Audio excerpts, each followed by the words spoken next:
This episode of No One Knows, the Science of Health and Fitness is brought to you by Thunder Drain. If you live in the greater Rochester area and are in need of a service plumber, maybe a sump pump, a toilet, a vanity upgrade, a clog, or a leak, call Thunder Drain. 585-500-1177, and you could always text them at the same number. 585-500-1177. Good morning, everybody. Welcome to another episode of No One Knows, the Science of Health and Fitness. I am your bearded bullshit buster and solely scientist, Prince Vegeta, Super Saiyan Race, and today what we're going to be talking about is the magic little pill you can take that will burn fat and build muscle without any exercise at all.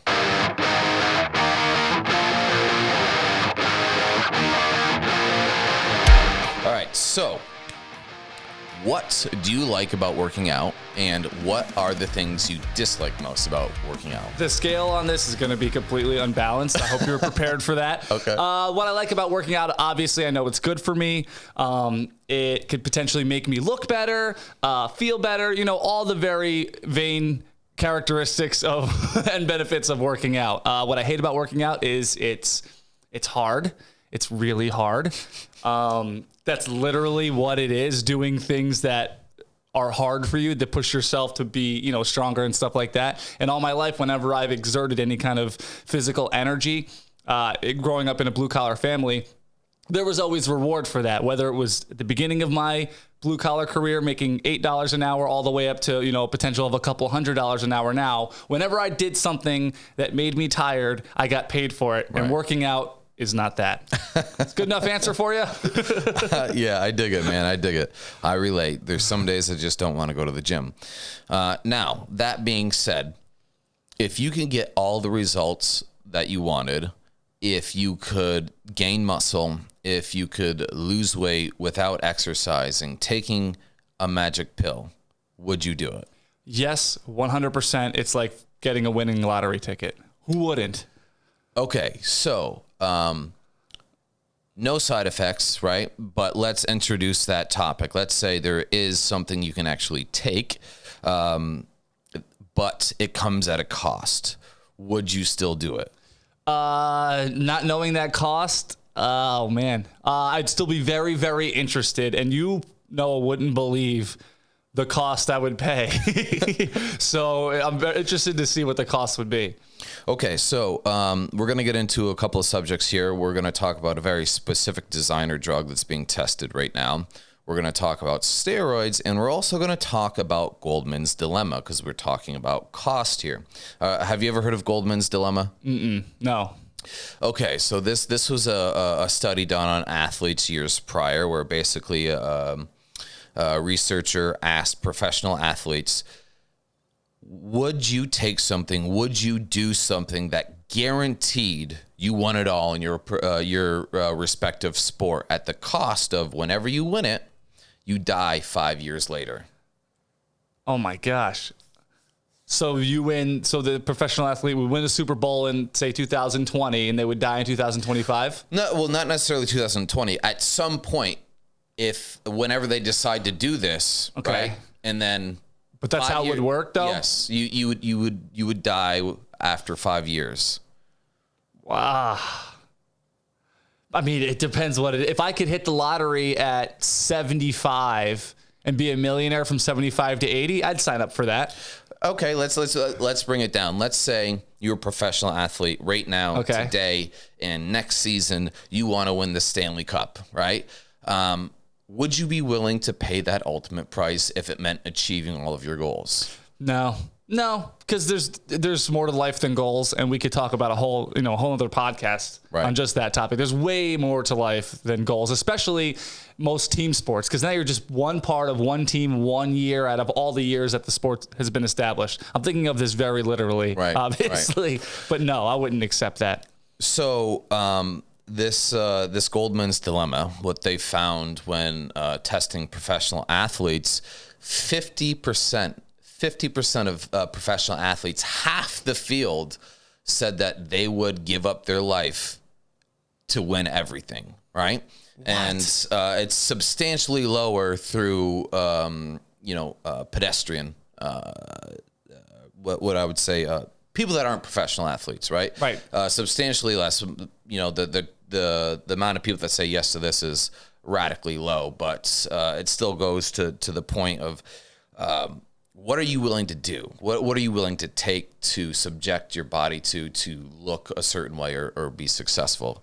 I always say, and man, it's mostly a joke, but if I had to really think about it, I'm always like, man, I would give like the last 24 months of my life away to like have 6-pack abs, you know, for the rest of my life or something. If I was supposed to live till, you know, 82 and a half and I die at 82 instead, then yeah, I probably, it sounds ridiculous and I would probably regret that at around 80 years old, but I don't know. I don't know if that was an actual thing.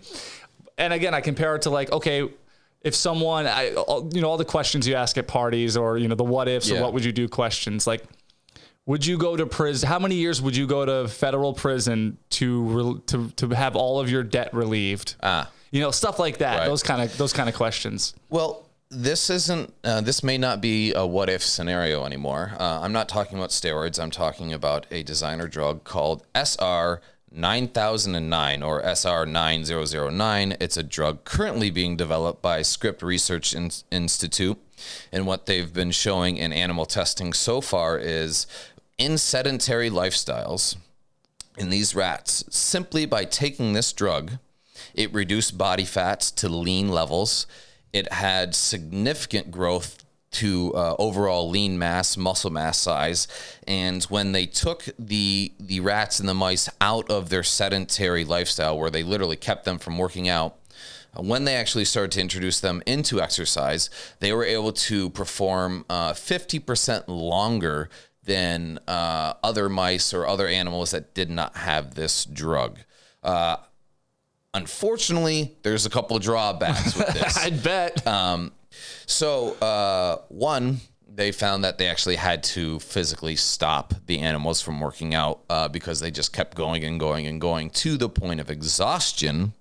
And then additionally, what they found is that it wreaked havoc, absolutely wreaked havoc on their circadian rhythm. So they were going through multiple day and night metabolic cycles in a day, which is how the growth actually happened, is that they just tremendously sped up the growth production of the cells. Now, not killing them, just potentially, you know, taking years off their life, right?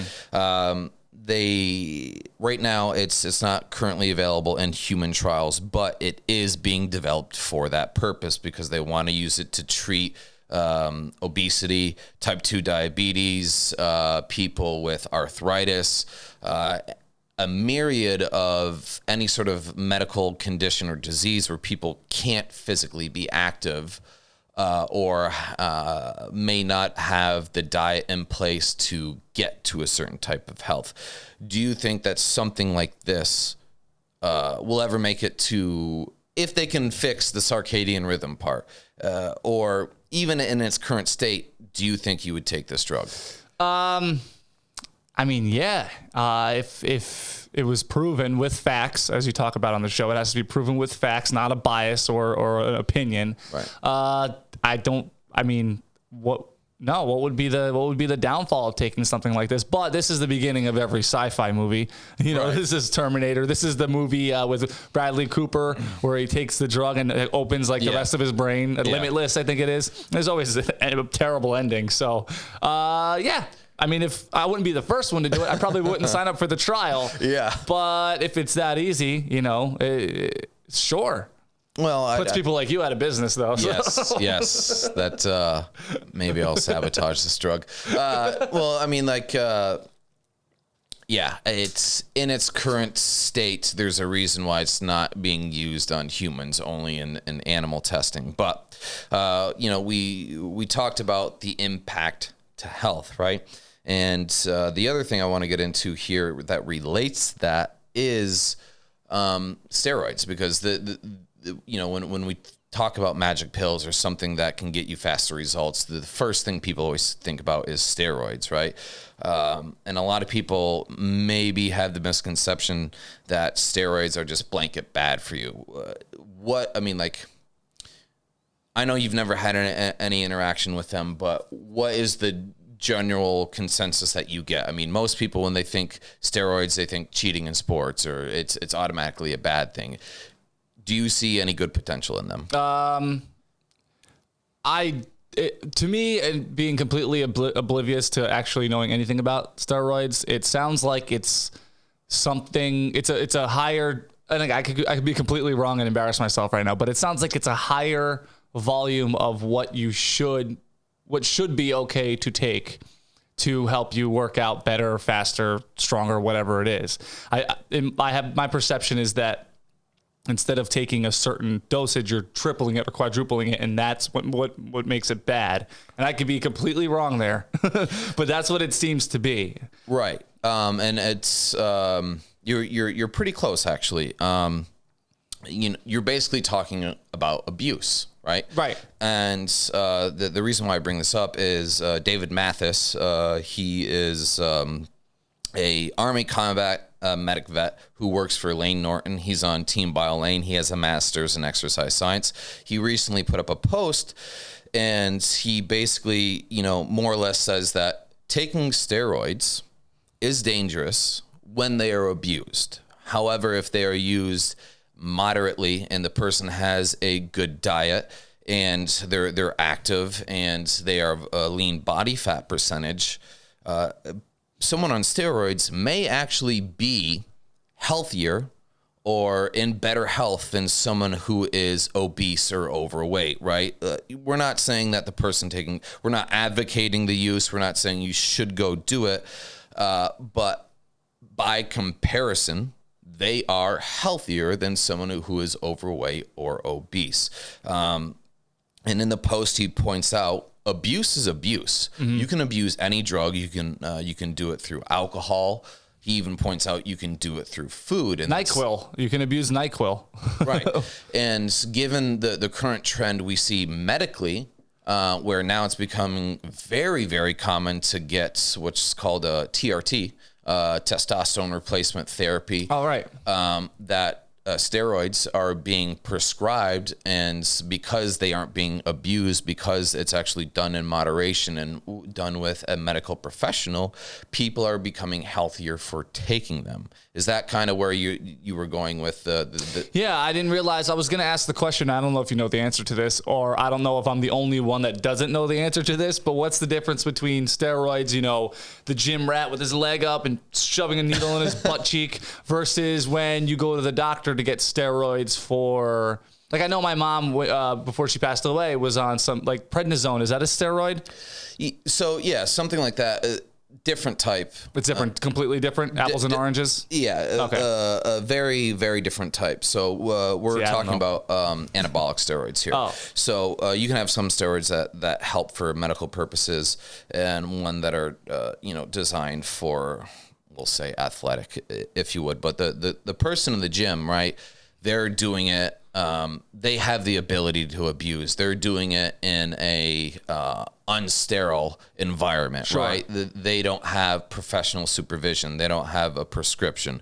Big difference between the gym rat just overusing or abusing a drug and someone going to their doctor to get a prescription that's injected to them, or a patch or whatever. So what I know from movies and stuff, like the movie Adrenaline with Jason Statham, or I think it was something like that.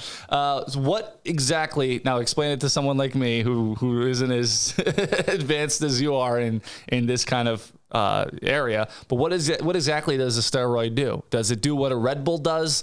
I really don't know. Is it just energy? Is it adrenaline? Does it, I don't know. Does it circulate your blood fast? I have no idea. Honestly, I can't answer that question accurately because I don't know enough about how they actually work. So that's a question I cannot answer. I would, if you're interested in it, I would say talk to your doctor. I would not go talk to some gym bro who's gonna just be like, "Oh, take this," and you're gonna be all set. I don't like needles. I got a flu shot the other day and I had to look away. I don't know the chemistry, the makeup, sure, what happens internally for it, so I cannot accurately answer that question. But let us know what you think. can you actually be healthier taking steroids than someone who is obese? And would you actually be part of that 50% in the Goldman's dilemma? Would you be willing to give up your life just to achieve your goals? Thank you so much, guys, for being here today.